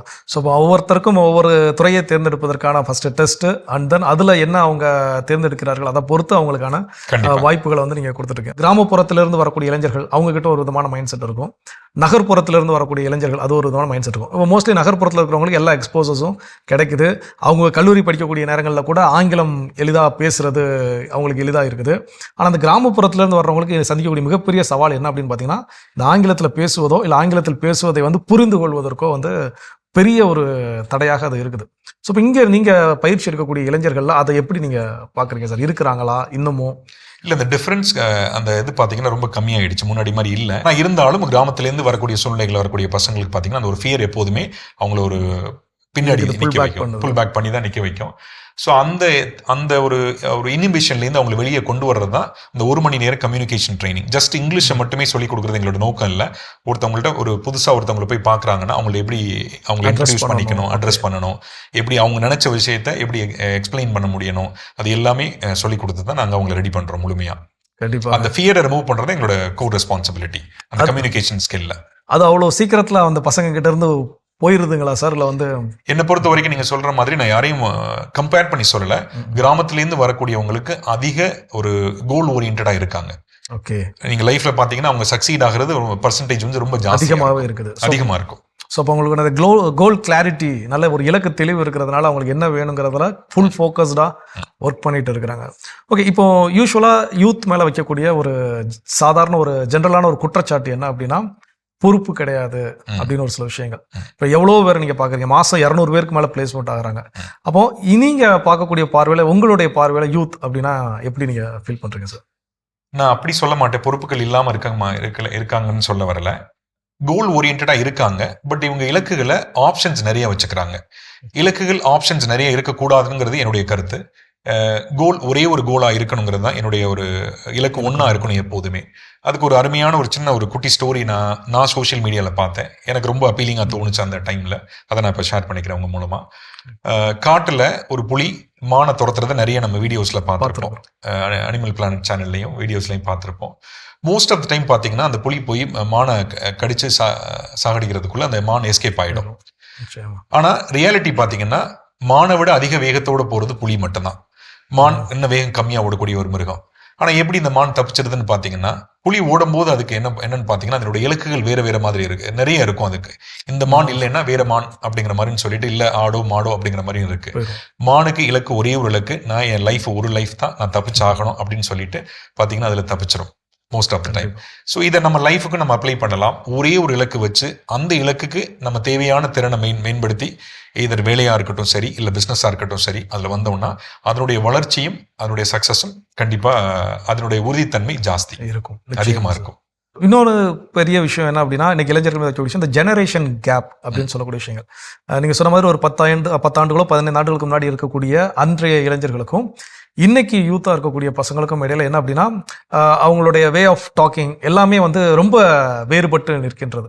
இப்போ படிக்கக்கூடிய இடத்துல அந்த ஃபோக்கஸ்டாக படிக்கிறதா இருக்கலாம். இவங்களுடைய 10-15 ஆண்டுகளுக்கு முன்னாடி இருந்த இளைஞர்களுடைய அவங்களுடைய வே ஆஃப் அப்ரோச்சிங் எல்லாமே ஒரு வேறு விதத்தில் இருந்தது. இன்றைக்கி இருக்கக்கூடிய இளைஞர்கள் மத்தியில் வேறு விதத்தில் இருக்குது. ஸோ இந்த ஜெனரேஷன் கேப்பில் என்ன சொல்கிறாங்கன்னா, இன்றைக்கி இருக்கக்கூடிய இளைஞர்களுக்கு வந்து ரெஸ்பெக்டாக பேச தெரியலை, ரெஸ்பெக்ட்ஃபுல்லாக நடந்துக்க தெரியலை அப்படிங்கிற மாதிரியான ஒரு குற்றச்சாட்டும் ஒன்று இருக்குது இல்லைங்களா? அப்போ இன்றைக்கி இருக்கக்கூடிய இளைஞர்களோடு தான் உங்களுக்கு அதிகப்படியான பயணம் அப்படிங்கிறது இருக்குது. ஸோ இப்போ இந்த விஷயங்கள் எல்லாம் தெரிந்து வராங்களா, இல்லை இங்கே வந்தது பிறகு தான் இந்த ஒரு அலுவலகத்துக்கு போனால் இப்படி உடை அணிந்து போகணும், இப்படி நிற்கணும், இப்படி உட்காரணும், இதெல்லாம் இங்கே தான் வந்து கற்றுக்குறாங்களா சார்? இல்லை, நாங்கள் எங்களுடைய பயிற்சியில் பார்த்தீங்கன்னா இது எல்லாமே இருக்கும். ஒரு இன்ஃபேக்ட் எப்படி ஒருத்தவங்களோட பேசணும் அப்படிங்கிற முதற்கொண்டு, ஒரு இன்டர்வியூவில் போயிட்டு எப்படி பெர்ஃபார்ம் பண்ணணும், தனக்கு தெரிஞ்ச ஸ்கில்லையோ ப்ராஜெக்டையோ எப்படி எக்ஸ்பிளைன் பண்ணணும் அதை சொல்லிக் கொடுப்போம். என்ன ட்ரெஸ் அட்டையரில் போகணும் அப்படிங்கலாம் சொல்லிக் கொடுக்குறோம். அவங்களுக்கு தெரியும், பட் எங்கே அவங்களுக்கு கேஷுவலாக இருக்கணும், எங்கே அவங்க ப்ரொஃபஷனலாக இருக்கணுங்கிற நாலேஜ் முதற்கொண்டு இருக்குது. பட் அதை நம்ம இன்சிஸ்ட் பண்ணி அது இது மேண்டேட்ரின்னு சொல்லி அனுப்பும்போது அதை புரிஞ்சுக்கிட்டு ஈஸியாக அடாப்ட் பண்ணிக்கிறாங்க. ஸோ இப்போ அந்த generation gap is not a very big problem. In fact நம்ம அந்த ஜென்ரேஷனுக்கு ஏற்ற மாதிரி மாறிக்கிறோம். இன்ஃபேக்ட் இன்னைக்கு உள்ள நிறைய ஐடி கம்பெனிஸ் பார்த்தீங்கன்னா இன்னைக்கு உள்ள ஜென்ரேஷனுக்கு ஏற்ற மாதிரி கொஞ்சம் அவங்கள மாற்றிட்டும் இருக்காங்க. கண்டிப்பாக சார். ஸோ ரொம்ப சிறப்பு சார். நிச்சயமாக அவங்களோட பேசுகின்ற பொழுது எல்லோருக்கும் ஒரு முத்திரை குத்தப்பட்ட இளைஞர்களாலே பொறுப்பற்ற அப்படிங்கிற மத்தியில் இன்னைக்கு பொறுப்பான இளைஞர்களும் இருக்கிறாங்க. அதுலேயும் குறிப்பாக கிராமப்புறத்துலேருந்து வரக்கூடிய இளைஞர்கள் இலக்கு தெளிவோடு இருக்கிறதுனால அவங்க என்ன விரும்புகிறாங்களோ அதை அவங்க நோக்கி பயணிக்கிறாங்க, அதை அடையவும் செய்கிறாங்க அப்படிங்கிறது அவங்களுடைய பகிர்தலிருந்து நல்லா தெரிஞ்சிருக்குது. ஸோ இன்றைக்கி மாதா தொலைக்காட்சி வாயிலாக நிறையா பெற்றோர்கள் இந்த நிகழ்ச்சியை பார்த்துட்ருக்குறாங்க. குறிப்பாக இளைஞர்களுக்கு நிச்சயமாக இன்றைக்கி உங்களுடைய ஸ்பீச் ரொம்ப ரொம்ப பிடிச்சிருக்கும். ஏன்னா இளைஞர்களை பற்றி அவ்வளோ பாசிட்டிவான விஷயங்கள் வந்து நீங்கள் இன்றைக்கி எடுத்து வச்சுருக்கிறீங்க. அப்போ பார்க்கக்கூடிய பெற்றோர்களுக்கு நீங்கள் ஒரு அட்வைஸ், இந்த இளைஞர்களை யூத்தை பற்றி நீங்கள் சொல்லணும் அப்படின்னு விருப்பப்பட்டீங்கன்னா பெற்றோர்களுக்கு என்ன அட்வைஸ் கொடுக்க ரெடியாக இருக்கிறீங்க சார்? அவங்க என்ன துறையை அவங்க தேர்ந்தெடுக்க போகிறாங்கன்னு சொல்லி அந்த ஒரு சூழ்நிலைகளில் பெற்றோரோட உட்காந்து கண்டிப்பாக அவங்க பேசணும். ஏன்னா இன்றைக்கி மோஸ்ட்லி ஒரு யங்ஸ்டர் பார்த்தீங்கன்னா தான் எந்த துறையில் போகிறதுன்னு முடிவு பண்ணுறது பியர் ப்ரெஷர், தன்னுடைய நண்பர் இப்போ எடுக்கிறாரு அப்படிங்கிற ஒரு இதில் இருக்கிறாங்க. அதை விட்டுட்டு பெற்றோர்கள் அந்த இடத்துல அவங்க இன்வால்வ் பண்ணிட்டு என்ன பண்ணணும்னா, எந்த துறையை தேர்ந்தெடுக்கலாம்னு சொல்லிட்டு அவனுக்கு அந்த பையனுக்கு எக்ஸ்போஷர் கொடுக்கறதில்ல, அவங்களுக்கு தெரிஞ்ச ஒரு நபர்கள்ட்ட ஒரு 4-5 இண்டஸ்ட்ரியில் என்ன மாதிரியான ஒரு வளர்ச்சி இருக்குது, என்ன மாதிரியான ஓப்பனிங்ஸ் இருக்குது அப்படிங்கிற மாதிரி தெரிய வைக்கிறது பெற்றோரோட ரெஸ்பான்சிபிலிட்டியாக இருக்கணும். ஏன்னா முடிவு அவர் கையிலே விட்டுறக்கூடாது. ஏன்னா எல்லாருமே என்ன சொல்கிறாங்கன்னா, இது என்னோட பேஷன் அப்படின்னு சொல்லிட்டு நினச்சி அது தவறாக பண்ணுறாங்களோன்னு என்னோட ஒரு அபிப்பிராயம். ஏன்னா இன்னைக்கு உள்ள இளைஞர்களுக்கு பேஷன் 2 வருஷத்தில் சில டைம் அதுவும் மாறிக்கிட்டே இருக்கு.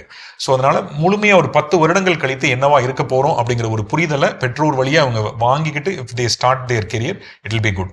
அது ஜாபாக இருக்கலாம், இல்லைன்னா ஒரு ஜாப் நான் சொன்ன மாதிரி நல்ல அனுபவங்களை, எந்த துறையில் நம்ம நாளைக்கு தொழில் ஆரம்பிக்கணும்னு நினைக்கிறோமோ அந்த துறையில் வேலை வாய்ப்புகளை நம்ம பெற்று அதில் அனுபவத்தை கற்றுட்டு அதுக்கு அதே துறையில் நம்ம நாளைக்கு பிஸ்னஸ் ஸ்டார்ட் பண்ணும்போது நல்லா இருக்கும்.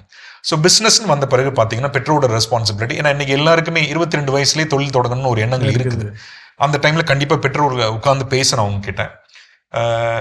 ஏன்னா ஜாப் டு பிஸ்னஸ்ங்கிறது நாட் ஈஸி கிடையாது, பெரிய ஒரு சேலஞ்சஸ் உள்ள ஒரு இண்டஸ்ட்ரி அது பிஸ்னஸ் இண்டஸ்ட்ரிங்கிறது. இனிஷியலாக பார்த்தீங்கன்னா சுய தொழில்னு சொல்லி போகும்போது கடனில் ஸ்டார்ட் பண்ணக்கூடாது, எங்கேயும் லோன் வாங்கி தொழில் ஸ்டார்ட் பண்ணக்கூடாது. அதனுடைய சின்சியர் அட்வைஸ்.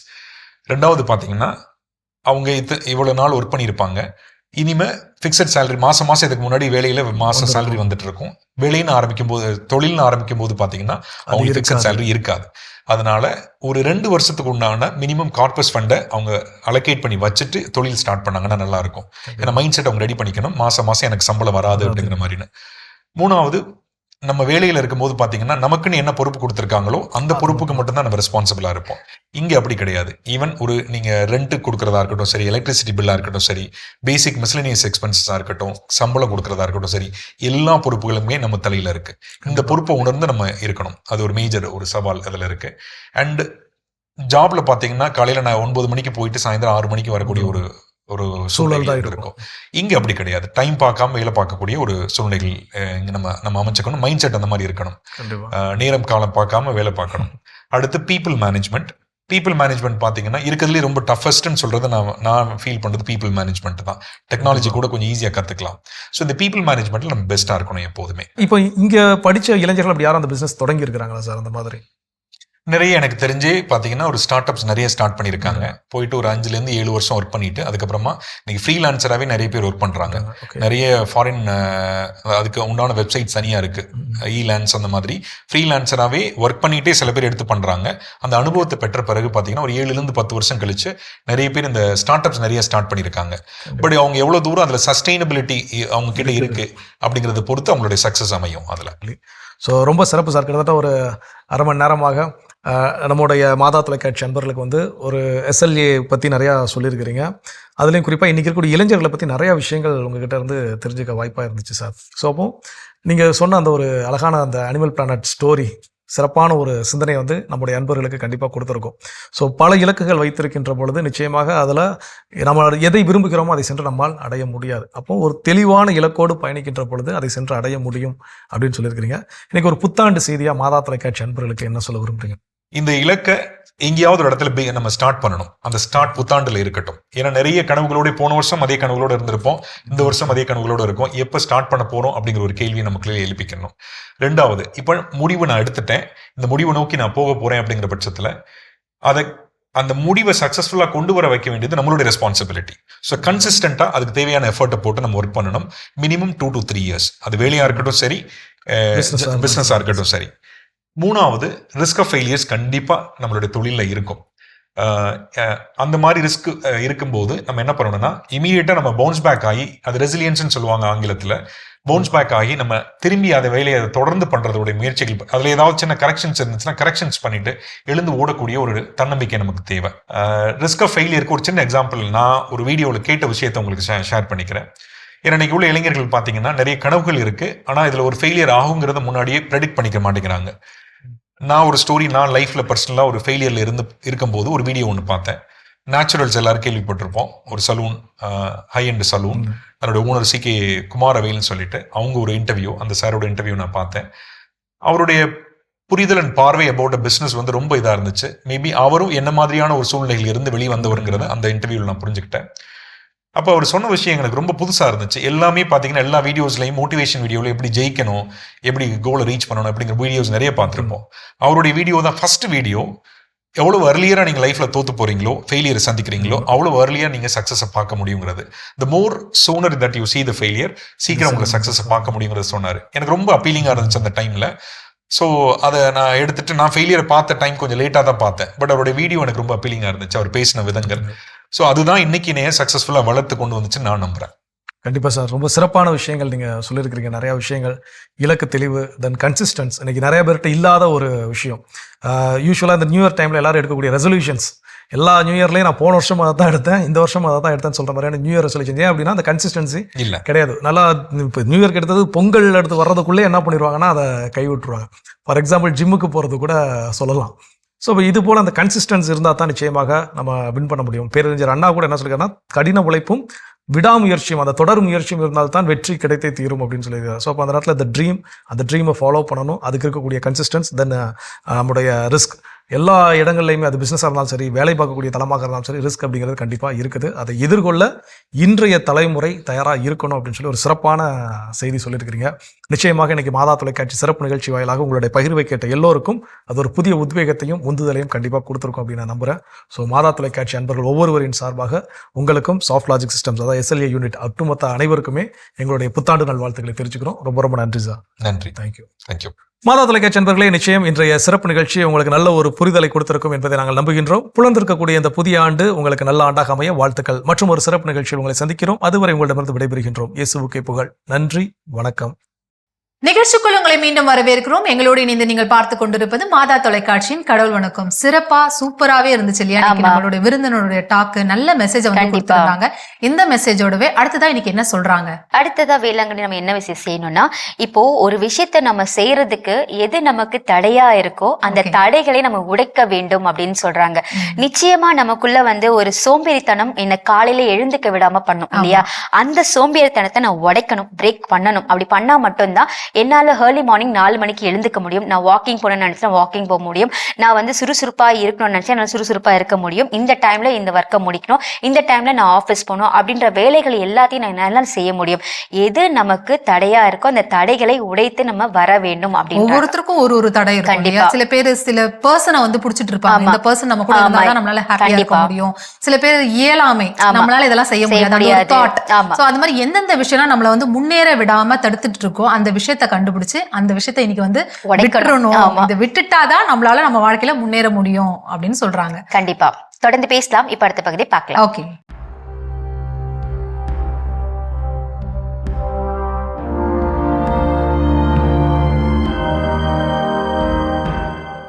மாதா தொலைக்காட்சி நண்பர்களே, உங்கள் அனைவருக்கும் வாழ்த்துக்கள். சமூகத்திலே வாழுகின்ற நமக்கு மக்களிடையே நன்மதிப்பை நான் பெற வேண்டும் என்று எல்லாரும் விரும்புகிறோம். இதோ மக்களிடையே நன்மதிப்பை பெற்று வாழ ஒரு அருமையான வழியை சொல்லிக் கொடுக்கிறார் அறிஞர் ப்ரூயே அவர்கள்.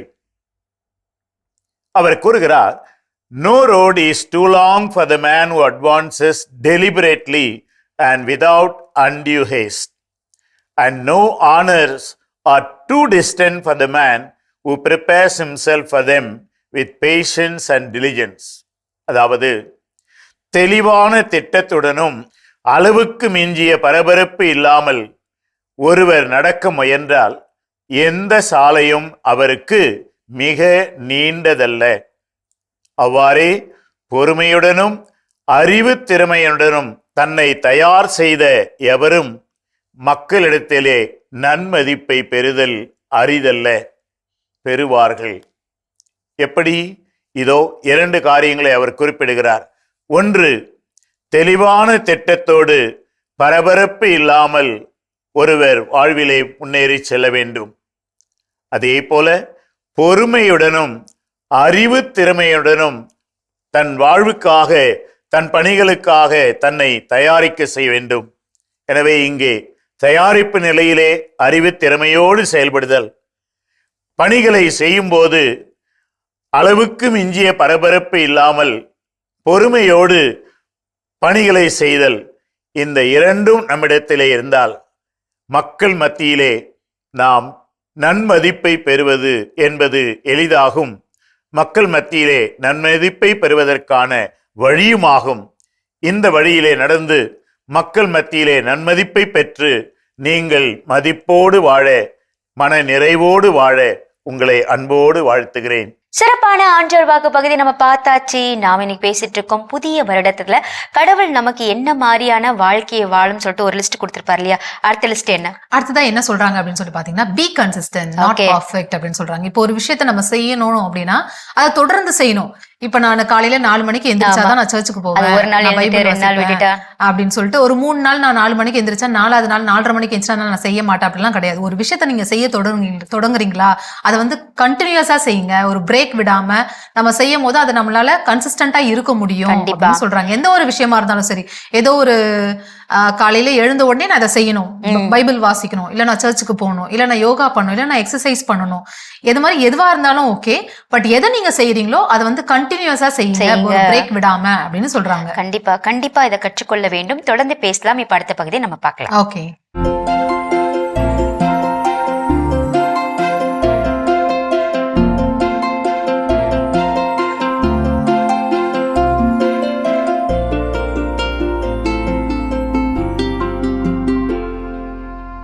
அனைவருக்கும் வணக்கம். நம்ம பெரும்பாலான இடங்களில் தக்காளி பயிர் பண்ணியிருக்கோம். இந்த தக்காளி பயிர் பண்ணது இந்த பனிக்காலத்தில் நமக்கு பல்வேறு விதமான தொல்லைகளை கொடுத்துக்கிட்டு இருக்கு. அது நம்ம எது அப்படின்னு புரிஞ்சுக்காதனால நமக்கு நிறைய விதமான பிரச்சனைகள் வந்துக்கிட்டே இருக்குங்க. முக்கியமாக அதில் வேற பத்திரமா பார்த்துக்கணுங்கிறதான் நீங்கள் கற்றுக்க வேண்டிய முதல் காரியம். ரெண்டாவது, அந்த பயிருக்கு ரொம்ப தேவை. நீங்கள் தக்காளி பார்த்துருப்பீங்க, வெளியில் பிடிச்சி பார்த்தா நல்லா டைட்டாக இருக்குது, கல் மாதிரி இருக்குது. அப்படின்னாலே அது கால்சியம் இருக்குதுன்னு அர்த்தம். இல்லைன்னா அது அழுகி போயிடும், நொதுன்னு போயிடும். சரிங்களா? 2. மூணாவது, உள்ளே இருக்க கட்டமைப்பு நல்லா இருக்குது, வெயிட்டு கிடைக்கிதுனாலே சாம்பல் முக்கியம். அது எளிமையாக இருக்குது, கடிச்சா நல்லா சுவையாக இருக்குது. அப்படிங்கிறதுக்கு மெக்னீசியம் போரான்கிற சத்து முக்கியம். பழம் நல்ல சிறந்த நிறத்தில் இருக்குது, சிவப்பாக இருக்குது அப்படிங்கிறதுக்கு மணிச்சத்து முக்கியம். இது எல்லாமே நம்ம ரொட்டீனாக செய்கிறது. ஆனால் இதில் நம்ம என்ன செய்கிறோன்னா, இந்த சுண்ணாம்பு சத்தையும் சாம்பல் சத்தையும் கொடுக்க மாட்டேங்கிறோம். அதோட விளைவு என்னென்னா, காய் வெடிக்குது, எண்ணிக்கை கிடைக்கல, மஞ்சளாக மாறுது. காயோட ஒரு பகுதி மஞ்சள், ஒரு பகுதி சிவப்பு. ஒரு ரகத்துக்கு இவ்வளோ பெரிய காய் வரணும், 30 கிராம் 50 கிராம் வரணும் அப்படின்னா அது இத்துணுண்டா சூம்பி இத்துணுண்டா இருக்குது. இதெல்லாம் தான் நம்ம தெரிஞ்சுக்கணும். சரிங்களா? ரொம்ப எளிமையாக 15 நாளைக்கு ஒரு முறை நீங்கள் செய்ய வேண்டிய வேலை என்ன? 200 லிட்டர் தண்ணி, 20 கிலோ சுண்ணாம்பு, கடையில் விற்கக்கூடிய சுண்ணாம்பை கலந்துக்கணும். கலந்த தண்ணியில் 20 லிட்டர் கோமியம் கலந்துக்கணும். அந்த ஹியூமிக் பவுடர் இருக்குது பார்த்தீங்களா, 1 கிலோ அல்லது 2 கிலோ ஹியூமிக் பவுடர் 100 ரூபா தாங்க கிலோ. நம்பர் கேளுங்க, நான் தரேன், வாங்கிக்கோங்க. அதை கரைச்சி இதை தரையில் 15 நாளைக்கு ஒரு முறை எந்த வகை நிலமாக இருந்தாலும் கண்டிப்பாக கொடுக்கணும். செம்மண்ணாக இருக்குன்னா 10 நாளைக்கு ஒரு முறை கூட கொடுக்கலாம். அப்படி கொடுக்க சுண்ணாம்பு சத்து, ஓரளவுக்கு கந்தக சத்து, சிலிக்கா சத்து இதெல்லாம் கிடச்சிரும். இப்போ இது கூட 3 லிட்டர் மீன் அமிலம் கலந்துக்கிறோம், எருக்கு கரைசல் கலக்கிறோம். பயிருக்கு வேணுங்கிற எல்லாம் கிடைக்கும். இந்த டைமில் உங்களுக்கு இன்னொரு பிரச்சனை வரும். மண்ணும் செடியும் தொடர இடத்துல இந்த இடம் அழுகும். செடியை பிடிச்சி இழுத்திங்கன்னா தனியாக வந்துடும். அதுக்கு பேர் தான் காலர் ராட். இந்த இடத்துல மோதிர அழுகல்னு சொல்லுவாங்க. இந்த இடத்துல அழுகி போயிடும், மண்ணும் செடியை தொடர இடத்துல.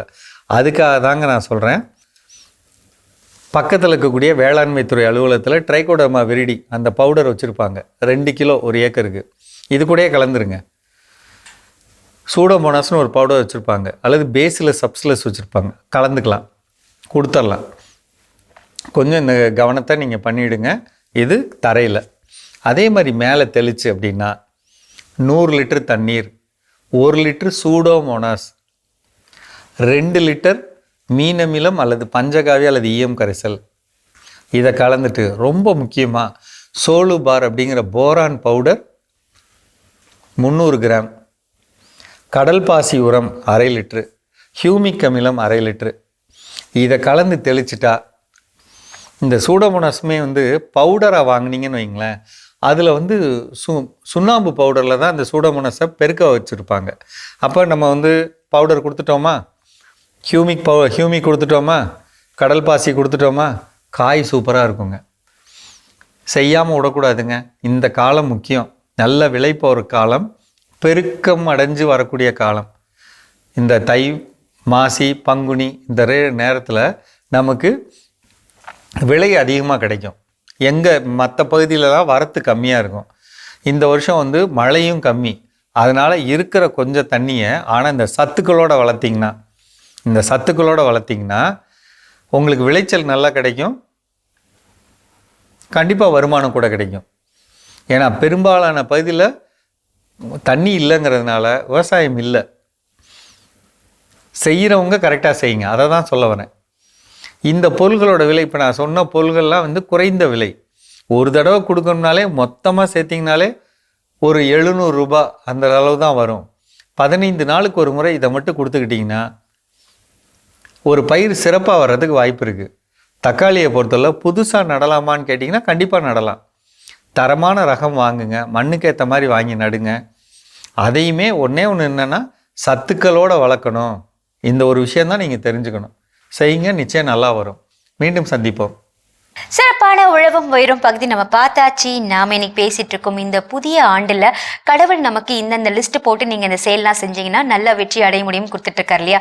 அடுத்ததா லிஸ்ட்ல என்ன சொல்றாங்க? அடுத்ததா வந்து ரொம்ப ரொம்ப முக்கியமான ஒரு விஷயத்த வந்து செய்யணும்னு சொல்றாங்க. Take responsibility. கண்டிப்பா உங்களுடைய ரெஸ்பான்சிபிலிட்டி இது அப்படின்னு சொல்லி அக்செப்ட் பண்ணிக்கோங்க. எதுவா இருந்தாலும் சரி, ஏதோ ஒரு முடிவு எடுக்கிறீங்க, பிசினஸ் ரிலேட்டடா இருக்கும், இல்ல ஸ்டடீஸ் ரிலேட்டடா இருக்கும், இல்ல ஏதாவது ஒரு அடிஷனல் கோர்ஸ் பண்ணணும் அப்படின்னாலும், எதுவா இருந்தாலுமே நம்ம வாழ்க்கையில எந்த முடிவு எடுத்தாலுமே அந்த முடிவுக்கு நான் தான் பொறுப்பு. நாளைக்கு அது ஃபெயிலியர் ஆனாலும் சரி, இல்ல சக்சஸ்ஃபுல்லா கொண்டு போனாலும் சரி, அது நான் தான் பொறுப்பு. நான் இன்னைக்கு நல்லா இருக்கேன்னா அதுக்கு நான் தான் காரணம். கண்டிப்பா நான் இன்னைக்கு நல்லா இல்லைன்னா இது ஏதோ நான் ஒரு முடிவை வந்து தப்பா எடுத்திருக்கேன், அதனால என்னாலதான் இது வந்து பிரச்சனையாச்சு அப்படிங்கிற ஒரு ரெஸ்பான்சிபிலிட்டியை நம்ம எடுத்துக்கணும். கண்டிப்பா நாம பல நேரங்கள்ல அந்த ரெஸ்பான்சிபிலிட்டியை எடுத்துக்க நம்ம தவறிடுறோம். என்னுடைய வாழ்க்கை ஏதாவது தவறு நடந்தாலும் இவங்களாலதான் இவங்க சொன்னதுனால பழி போடுறதுக்காகவே அந்த டெசிஷனை வந்து கேட்பாங்க. நான் இதை செய்யலாமா இது செய்யலாமா, இந்த ப்ளூ சாரி கட்டவா கிரீன் சாரி கட்டு போயிட்டு அப்புறம் நிறைய பேர் கிரீன்ல இருப்பாங்க, டிசப்பாயிண்ட் ஆகும். இல்ல நான் அப்பவே நினைச்சேன் நான் ப்ளூ கட்டல, நீ சொன்னா வச்சுதான் நான் கிரீன் போட்டு வந்தேன் அப்படின்னு. அதனால எந்த முடிவு எடுக்கிறதா இருந்தாலும் அது என்னோட முடிவா மட்டும்தான் இருக்கணும். எந்த தவறு நடந்தாலும் அதுக்கான பொறுப்பை நான் தான் எடுத்துக்கணும்ன்ற முடிவுல நம்ம தெளிவா இருக்கணும் சொல்லிட்டு நம்ம இந்த நாள்ல செயல்படுத்த உறுதியா இருக்கணும். தொடர்ந்து பேசலாம். இப்ப விழாக்கோலம் பார்க்கலாம். ஓகே.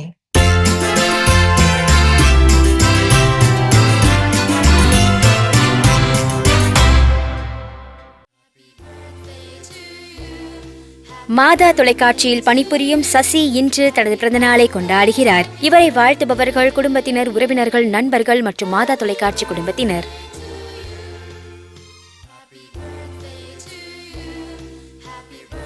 கோயம்புத்தூர் புளியகுளத்தை சேர்ந்த அலெக்சாண்டர் இன்று தனது பிறந்த நாளினை கொண்டாடுகிறார். இவரை வாழ்த்துபவர்கள் மனைவி, மகன், மகள், மருமகன், குடும்பத்தினர், உறவினர்கள் மற்றும் நண்பர்கள்.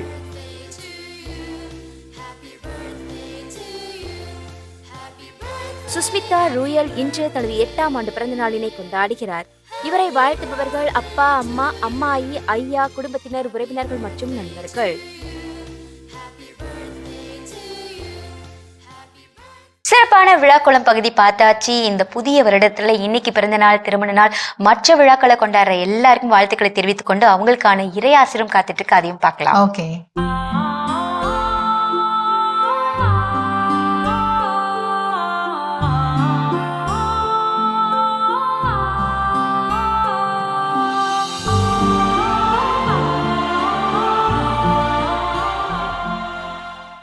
மாதா தொலைக்காட்சி அன்பர்களே, 2026 புதிய ஆண்டின் முதல் நாளில் உங்கள் அனைவருக்கும் இனிய புத்தாண்டு நல்வாழ்த்துக்கள். தாயாம் திரு அவை இன்று மரிய அன்னை கடவுளின் தாய் திருநாளை கொண்டாடுகின்றது. இன்றைய நாளில் நாம் இறைவனிடம் ஜெபிப்பது திருப்பாடல் 67:1. கடவுளே, என் மீது இறங்கி எமக்கு ஆசி வழங்குவீராக. புதிய ஆண்டின் முதல் நாளாகி இன்று திரு அவை அன்னை மரியாள் கடவுளின் தாய் எனும் உயர்ந்த திருநாளை கொண்டாடுகின்றது. ஆண்டின் முதல் நாளை அன்னை மரியாளின் பாதுகாப்போடும் இறைவனின் முகவொளியின் தரிசனத்தோடும் துவங்குகின்றோம்.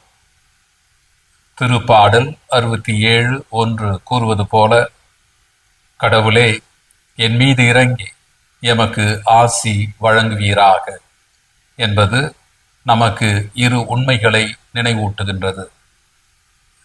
ஒன்று, இறைவனின் ஆசியே நம் வாழ்வின் அடித்தளம். அவரின் ஆசியின்றி எந்த திட்டமும் நமக்கு நிறைவேறாது. 2, இறைவன் இரக்கம் நிறைந்தவர். கேட்காமலேயே ஆசிகளை பொழிகின்ற இறைவன் நம் பணிவான வேண்டுதல்களுக்கு செவிமடுக்கின்றார். எனவே ஆண்டின் தொடக்கத்திலேயே கடவுளே மது முக ஒளி எம்மீது வீசுவீராக என்று நம்பிக்கையுடன் வேண்டுவோம். அவரின் இரக்கமும் அருளும் நம்மை ஆண்டு முழுவதும் வழி நடத்தட்டும். புதிய ஆண்டில் ஆண்டவரின் அருளை பெற்ற நாம் அவரது அருளை பிறரிடமும் பகிர்ந்து நற்செய்தியின் தூதுவர்களாக மாறுவோம். எல்லாமல்ல இறைவன், தந்தை, மகன், தூய ஆவியார் உங்கள் மீது தங்கி புதிய ஆண்டில் உங்களை காத்து வழி நடத்துவாராக. ஆமென். சிறப்பான இறையாசை நம்ம ஆயர்கிட்ட இருந்து நம்ம எல்லாருமே வாங்கிக்கிட்டோம். இன்னைக்கு நல்ல ஸ்பெஷலா நியூ இயர் அதுமா நிறைய விஷயங்களை வந்து இதெல்லாம் செய்யுங்க அப்படின்னு சொல்லிட்டு நிறைய நம்ம வந்து பட்டியலோட பேசணும். இந்த பட்டியலை நம்ம ஃபாலோ பண்ணாவே போதும், நம்மளோட லைஃப் நல்ல பெட்டர்மெண்ட், நல்ல ஒரு சேஞ்ச் வந்து நமக்கு கிடைக்கும். இந்த சிந்தனையோடவே இந்த நிகழ்ச்சியை நிறைவு செஞ்சு இன்னைக்கான நாளை நம்ம இனிதான் தொடங்கலாம். ஓகே, அன்பார்ந்தவர்களே, புதிய செயல்கள் செய்வோம், புது மாற்றம் காண்போம் என்ற இந்த ஒரு சிந்தனையோடு இன்றைய கடவுள் வணக்கம் நிகழ்ச்சியை நாங்கள் நிறைவு செய்கிறோம். மீண்டும் உங்கள் அனைவருக்கும் இனிய புத்தாண்டு தின நல்வாழ்த்துக்களை தெரிவித்துக் கொள்கிறோம். இந்த நாள் இனிய நாளாக உங்க எல்லோருக்கும் அமைய மாதா தொலைக்காட்சியின் வாழ்த்துக்களும் ஜெபங்களும். மீண்டும் உங்கள் அனைவருடன் சந்திக்கும் வரை உங்களிடமிருந்து விடைபெறுகிறோம். இயேசுவுக்கே புகழ், மரியே வாழ்க. நீ ஆர்ட்ஸ் தானடா படிச்ச, எப்படி ஐடில வேலை பாக்குற? எந்த டிகிரினாலும் பரவாயில்லண்ணா. சென்னையில் இருக்க எஸ்எல்ஏ ஐடி ட்ரைனிங் இன்ஸ்டியூட் தான் நான் ட்ரைனிங் எடுத்தேன். மாசம் 30,000 சம்பாதிக்கிறேன். சூப்பர்டா. For IT training and placement, contact 8870767784.